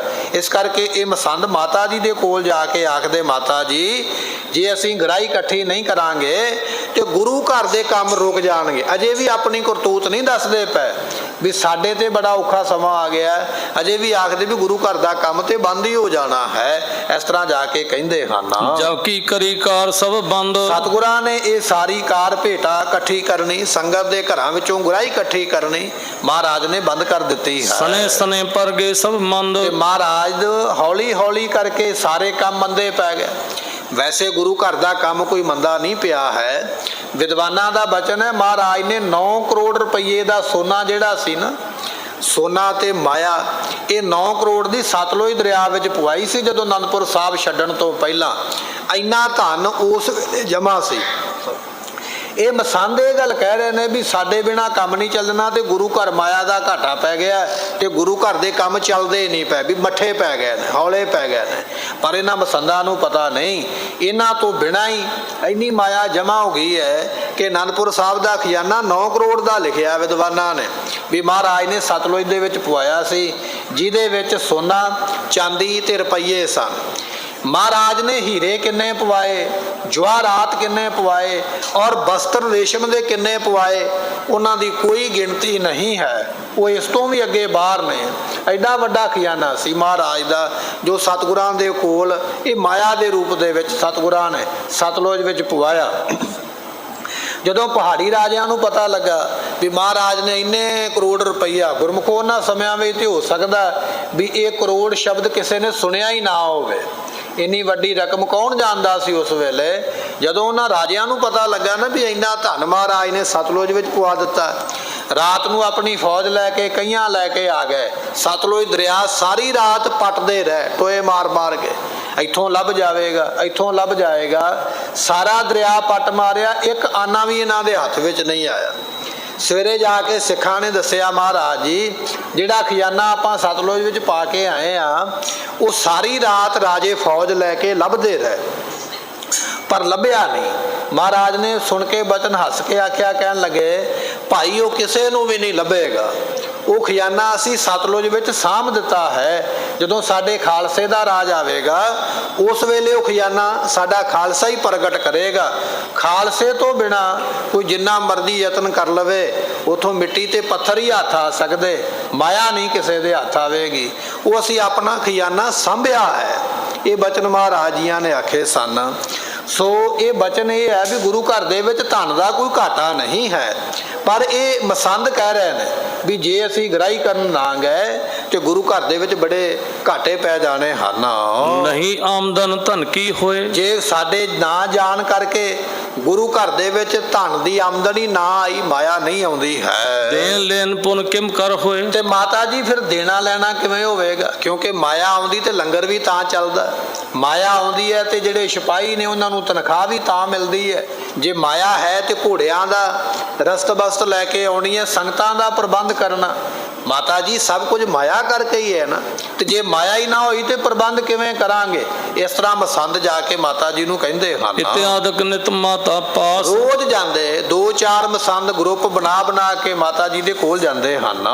ਬ੍ਰਿੰਦ ਮਸੰਦ ਸੁਕਰੈ ਪ੍ਰਕਾਸ਼। ਇਸ ਤਰੀਕੇ ਦੇ ਨਾਲ ਇਹਨਾਂ ਮਸੰਦਾਂ ਨੇ ਜਾ ਕੇ ਮਾਤਾ ਜੀ ਦੇ ਅੱਗੇ ਕਈ ਬਚਨ ਕੀਤੇ ਹਨ। ਕਹੇ ਤੈਨੂੰ ਕਿ ਇੱਕ ਦਿਨ ਮਾਈ। ਮਾਤਾ ਜੀ ਨੇ ਆਖਿਆ ਕੋਈ ਗੱਲ ਨਹੀਂ, ਮੈਂ ਆਪਣੇ ਪੁੱਤਰ ਦੇ ਨਾਲ ਗੱਲ ਕਰਾਂਗੀ। ਗੁਰਮੁਖੋ ਇੱਕ ਦਿਨ ਐਸਾ ਆਇਆ, ਅੱਜ ਮਾਤਾ ਜੀ ਨੇ ਵਿਚਾਰ ਬਣਾ ਹੀ ਲਿਆ। ਹੁਣ ਮਾਤਾ ਜੀ ਨੂੰ ਇਹ ਨਹੀਂ ਪਤਾ ਵੀ ਮਹਾਰਾਜ ਨੇ ਅੱਗੋਂ ਕੀ ਬਚਨ ਕਰ ਦੇਣਾ ਹੈ। ਬਚਨ ਬੜਾ ਵੱਡਾ ਮਹਾਰਾਜ ਨੇ ਅੱਗੋਂ ਕਹਿ ਦੇਣਾ ਹੈ। ਸਤਿਗੁਰੂ ਰੁਕਣਗੇ ਨਹੀਂ ਕਹਿਣ ਤੋਂ। ਅੱਜ ਮਾਤਾ ਜੀ ਨੇ ਇੱਕ ਮੌਕਾ ਵੇਖ ਕੇ ਸੋਢੀ ਬੰਸ ਮੁਕਟ ਢਿਗਿਆ। ਜਿੱਥੇ ਸਤਿਗੁਰੂ ਬੈਠੇ ਸਨ ਗੁਰੂ ਗੋਬਿੰਦ ਸਿੰਘ ਪਾਤਸ਼ਾਹ ਜੀ, ਮਾਤਾ ਸਾਹਿਬ ਮਾਤਾ ਗੁਜਰੀ ਜੀ ਉਸ ਥਾਂ ਤੇ ਚੱਲ ਕੇ ਆਏ ਹਨ।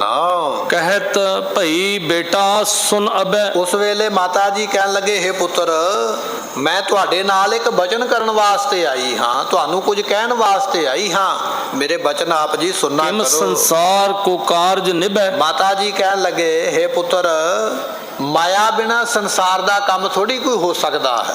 ਜੇ ਮਾਇਆ ਹੋਵੇਗੀ ਲੰਗਰ ਤਾਂ ਚੱਲੇਗਾ, ਸੰਗਤਾਂ ਨੂੰ ਤਾਂ ਸੰਭਿਆ ਜਾਏਗਾ, ਘੋੜਿਆਂ ਦਾ ਰਸਤ ਪਾਣੀ ਤਾਂ ਹੀ ਆਵੇਗਾ, ਫੌਜਾਂ ਨੂੰ ਤਨਖਾਹ ਤਾਂ ਹੀ ਦਿੱਤੀ ਜਾਵੇਗੀ। ਇੰਨੇ ਖਰਚੇ ਨੇ ਗੁਰੂ ਘਰ ਦੇ, ਪਰ ਉਹ ਸਾਰੇ ਖਰਚੇ ਮਾਇਆ ਨਾਲ ਹੀ ਚੱਲਣੇ ਨਾ। ਪਰ ਜੇ ਮਾਇਆ ਹੀ ਨਾ ਆਈ ਤੇ ਕੰਮ ਕਿਵੇਂ ਚੱਲੇਗਾ? ਹੁਣ ਮਾਤਾ ਗੁਜਰੀ ਜੀ ਕਿਹੜੇ ਕਿਹੜੇ ਬਚਨ ਗੁਰੂ ਗੋਬਿੰਦ ਸਿੰਘ ਪਾਤਸ਼ਾਹ ਨੂੰ ਕਹਿਣ ਲੱਗੇ। ਗੁਰੂ ਗੋਬਿੰਦ ਸਿੰਘ ਮਹਾਰਾਜ ਜੀ ਬੀਰਦਾਸ ਦੇ ਵਿੱਚ ਆ ਕੇ ਕਿਵੇਂ ਸ਼ਰਾਪ ਦੇਣਗੇ, ਕਿਹੜਾ ਕਰੜਾ ਬਚਨ ਮਹਾਰਾਜ ਜੀ ਕਹਿਣਗੇ, ਉਹ ਆਪਾਂ ਕੱਲ ਦੇ ਦੀਵਾਨ ਵਿੱਚ ਸਰਵਣ ਕਰਾਂਗੇ। ਸਮੇਂ ਦੀ ਸਮਾਪਤੀ, ਭੁੱਲਾਂ ਦੀ ਮੁਆਫੀ। ਲੇਖਾ ਖੇਨ ਖੇਨ ਭੁੱਲਨ ਹਾਰ ਬਖਸ਼ਨ ਹਾਰ ਬਖਸ਼, ਨਾਨਕ ਪਾਰੇ ਉਤਾਰ। ਵਾਹਿਗੁਰੂ ਜੀ ਕਾ ਖਾਲਸਾ, ਵਾਹਿਗੁਰੂ।